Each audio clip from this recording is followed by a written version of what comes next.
Alright guys, Brandon from WDTO here. We are going to try to do a little bit of a tech video. We've got some Hess parts, which I'll be opening up here. I've already got them out and checked everything there. Got it from Mountain Made, thanks to them and CT Raceworks. Great people to deal with. So what we've got is a steering rack brace, which goes across the bolts to the other side and carries that flag, which this is the flag that carries these ball joint style tie rods. And that inside of that ball, or inside of that inner tie rod, literally it's just a ball joint that you push and pull against every bump and bump steer issue you have. So we decided to go away from that and go toward the Hess rack brace. Their steering flag and their tie rods. Using their steering flag actually eliminates the inner ball joint style tie rod and is going to take a bunch of slop out of the front end of this thing. Okay, so included in our rack brace, we bought a new Hess steering flag, which we will be using Hess's tie rods as well. And what this does is converts both ends. So these Can-Am 72. I mean, these are nice tie rods. What that does is it eliminates the need for that inner ball joint style tie rod end and allows you to go to I believe these are 5/8, they might be 3/4 Heim, just like you would have on the outside of like these CTs that I've got here, which I'm going to be selling. Just because these are a different length. They're not an OEM length because the flag is different. Oh, also, we've got a new set of garage products, bushings, also from Mountain Made. For some reason, I've had a problem in my uppers, and I've been chasing a noise. And come to find out, the upper garage products bushings are actually worn out, and I'm not real sure why. Hopefully, once we get them out, it'll tell us a little story, because they're not really that old. They're about a year old. They warranted them. They took care of me and sent me a new set, so no complaints there. But while we're at that steering rack brace and flag and tie rods, we're going to go ahead and throw those on too. So I'm going to yank these tires and wheels. I already got the limit straps off, jacked it up. I'm going to get these tires and wheels off and start yanking some parts out. All right, so here we've made a little bit of progress. We have remembered to take our limit straps off before we jack the car up. There's tires, wheels, and taking the tie rod bolt out. There's these 3 bolts. You got to take this zip tie loose. When you pull the zip tie off, you get your socket here. You need to make a scribe mark on the splines so you know how to line this back up so you can put it right back at center. You got to go inside to take the nuts off, and then there's these 2 bolts right here. I'm pretty confident everything will just slide out, and I'm going to just hopefully leave the tie rods on it and not have to break them loose, because that inner's kind of a pain in the butt to break loose. So we're going to just try to slide the whole unit out and go about it that way. So I wanted to add, I've got a spring brake thingy, which I highly recommend. Most of us guys run these things. You can check them out on, I think it's springbrakethingy.com. They're a cheap, great little parking brake. They work really well. All it does is you slide that hook over onto the brake pedal while it's applied and let off the brake pedal, and it's set. I mean, it really works well. So I had to remove that. Usually there's 2 plastic rivets in here, but my bolts go through there for the spring brake thingy. So just wanted to add that. We've got the rubber boot removed. Here you can see the steering shaft with the U-joint for it. I've already got the pinch bolt out of there, and I marked the shaft and the rack so I know that it goes back on centered. And now we got to bust out these 3 bolts here, or nuts. So I'm going to rig up a wrench on the outside and come into the inside and hit it with an impact and yank all those off. we gotta do the same thing. Well, kinda. These get used from the outside here, so not too big a deal. So we'll take that side off first, and then we'll take this side off. All right, guys. Sorry I'm a little sweaty. It's like 85 degrees in my garage right now. So I wanted to show you, we're trying to take without doing any extra work. I do have to replace these upper control arm bushings, but I want to see how easy it is to get everything out of here with everything in the way. So right now I've got the steering shaft loose. Got these 3 bolts on the driver's side loose. Nuts removed all the way. I've got these 2 bolts loose, upper and lower. There's a clamp style that goes over the rack here. And from what I've read, I think it's easiest to knock this bracket off, which I'm just gonna take a tapper here. Okay, there it broke loose. So now, once I take everything loose over there, the rest of the way, start sliding the rack out, we should be able to get that bracket out and take it out the driver's side, the whole rack and tie rods. Notice I've got a Halo 30 as well. I know that's probably going to play a little bit into how much space we've got. So I'm going to work on getting this out right now. I might have to spin some of them out, so I'll be back. Okay, so I've got the steering shaft off of here, and I don't know how much you're going to be able to see this, but the tie rod is in my hand, and this is a problem that we've been fighting. I don't know if you can see the in and out play here.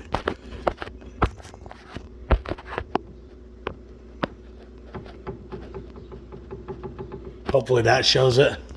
So in Moab, Mike had the wheel turned, lightly stuffed it into a rock in the front of the tire, and it popped the inner tie rod apart, popped the ball out of the socket. That immediately made me start thinking we need to find a way to eliminate them. It's not that often that we do that situation, but we want to avoid it at all costs. So I'm getting ready to take these bolts the rest of the way out, and once these bolts are out, we're gonna be on our way. Okay, so before I forget here,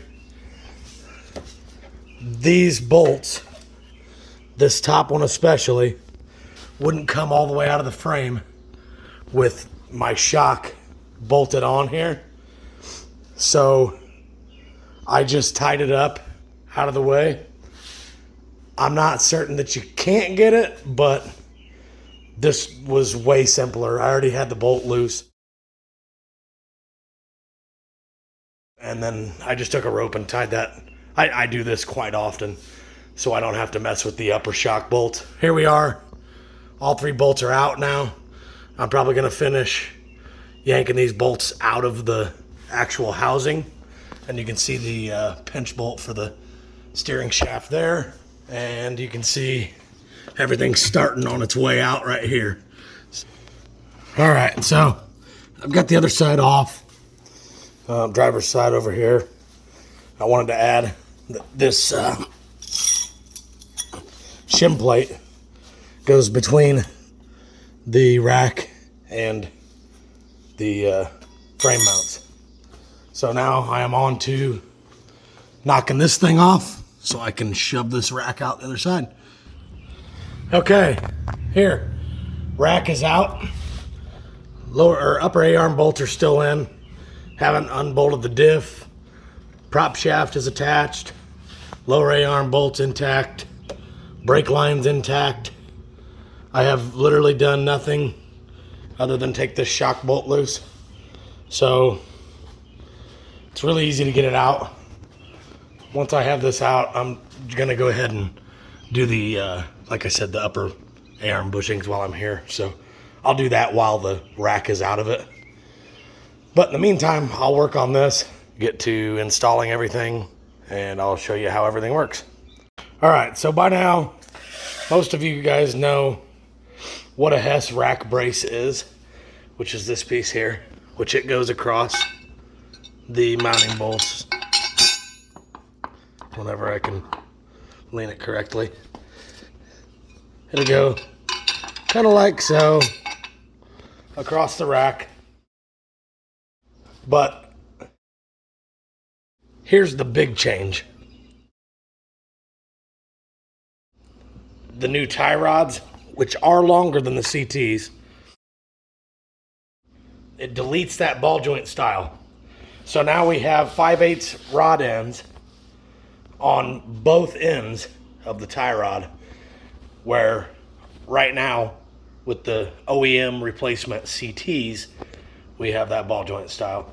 And we are running into a lot of slop with those. And as you know, the X3 steering is sloppy as hell anyway. We don't need any more. This right here will go here, and it rides in this plastic. So now that we deleted that, this rack, those bolts right here,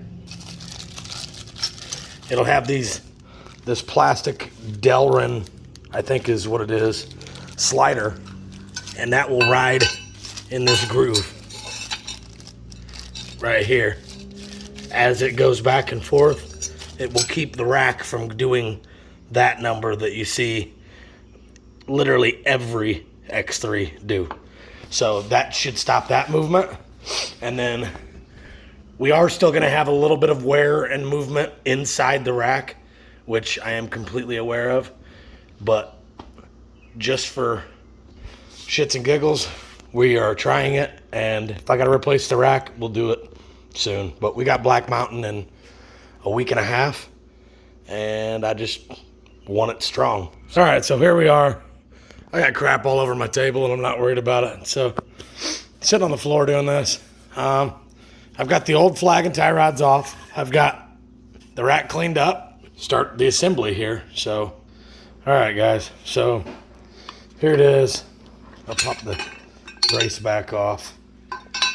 This is a newer style design than the previous that they had the installation video for. Looks like it's pretty self-explanatory. All right, guys, so here we are. This appears to be the most correct I can have it. So it looks like you reuse the little clamp bracket there. You have to use the 2 bolts they provide with nuts and washers. We are about to wait on some help. I'm pretty sure I could get it on my own, but I'd rather not scratch everything up. All right, so Mr. Purdy came over to help me here. We've been fighting this kind of in and out. It's a little bit of a pain in the butt, just trying to get everything lined up, and it's all kind of heavy. Right now we're just shimming the rack. So we added the washers in there, which is right here and here. It says if there's a gap, which we did have a small gap before we tightened anything down, to use that to fill. So we did that, and then we went through the steps of tightening it back down again, and we don't need any shims on the passenger side at all now. Really seems to be helping already, just going through the motions of turning the wheel back and forth. There seems to be zero slop at all. So hopefully that shows on the trail. Initial thoughts are this is going to be really good compared to OEM. So we will finish up tomorrow and get after it again. Hopefully finish this video up and get it out by the weekend, and then we'll be going into Black Mountain. So stick around. All right, it's tomorrow. So now we're gonna run through this real quick as far as changing these upper control arm bushings, and I probably won't really take any video of that, but we'll get them knocked out, new ones knocked back in, and throw the tires and wheels on it, throw a quick alignment on it, and run it down the road. So be back. All right, so we are done with the upper control arm bushings. We are done with the Hess rack, and we're running into a little bit of an issue with the Halo 30. Clearing these rods. Mike's gonna show you that here. Okay, so there you can see the flag and the edge of the diff here. Go ahead and turn it, Mike. There it's contacting the diff right here. The other side's clear it's just fine. Go ahead and do it again, Mike. I'll zoom in on it a little. And there you can see it. Okay, so if we go to the other side, we don't have that problem because the pinion's offset. So it's way in the clear the other way. It's worth mentioning, we're gonna have to take this tie rod loose and do a little bit of clearancing on the diff. I don't really want to mess with the tie rods very much because, I mean, they're not raw like the diff is. So we're gonna lift this tie rod up out of the way, and I'm gonna take a little Dremel to it, and hopefully we can get a little bit of clearance. It's just barely not getting to the steering stop when that hits. So we'll do a little bit of adjustment and we'll be right back. We went ahead and took the die grinder to the Halo 30. There wasn't much of a way that we could figure aside from that. It did take a little bit of work to get it, but I've got a little Milwaukee 1/4 inch die grinder in it. I mean, it did just fine. All right, so here we are. Next day, got everything aligned. I did a string alignment. I don't know if you're familiar with that at all, but wrap a string around all 4 tires, pull it all tight, and kind of align it off of that, and just use eyeball for the rest. Brandy, I just tightened everything down, locked all the jam nuts, and Brandy is driving it just around the block so I can get a look at it and see how it looks now. Here she comes.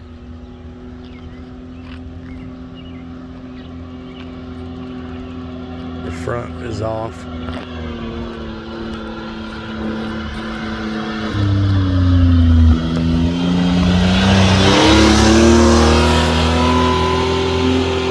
Doesn't look bad. The camber's a little off on the fronts, which I know. That's because I've got Super ATV uppers and lowers, but I only installed the lowers because the Super ATV uppers will not clear the Halo 30 actuator motor. So that's why it's got a little extra camber, or negative, I guess it'd be negative camber. Top of the tire out. So she's gonna drive around again and I'll take a look at it again. And here in a few minutes, I'll take it for a rip and we'll try to get a little video from it and let you know what's up. All right, guys, here we are, first little trip. We're gonna go down to the sand nearby and hit some whoops. Just some general rough driving, and hopefully be able to show you what the steering wheel does, and maybe try to get some outside. Hopefully we can show the change in tow while we're driving.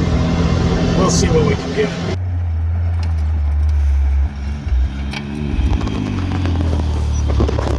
So that has really changed the feedback in the steering wheel a lot. Yeah. Yeah, you wouldn't even notice that you're hitting whoops at 55 miles an hour. Yeah. There's nothing at all.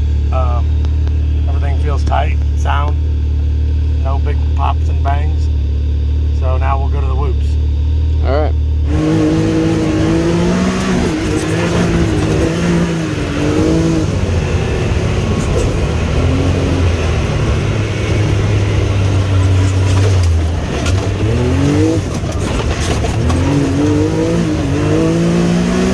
Virtually no feedback, and it's way better.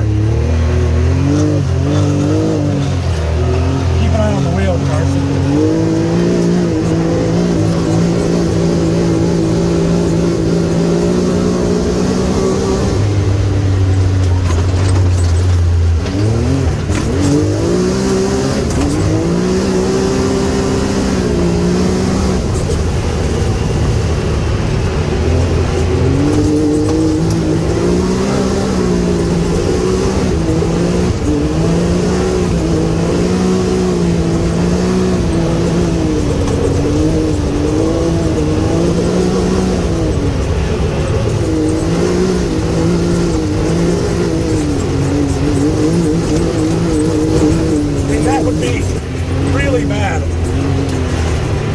Big whoops, that would be really bad without this brace.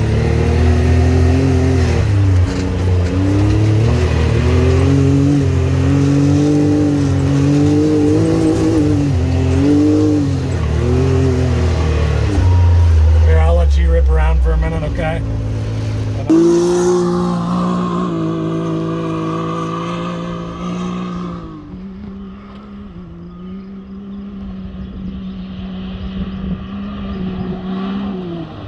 And the tires look straight and true. They don't look to be wobbling around like they used to. I don't know. I'll try to find a little bit of specifics on that, but maybe some examples from before the change. I don't know that I have any.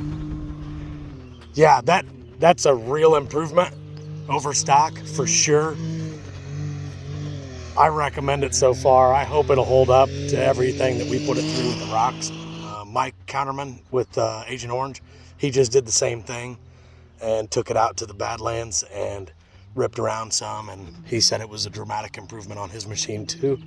So yeah, I got that through Mountain Made Off-Road.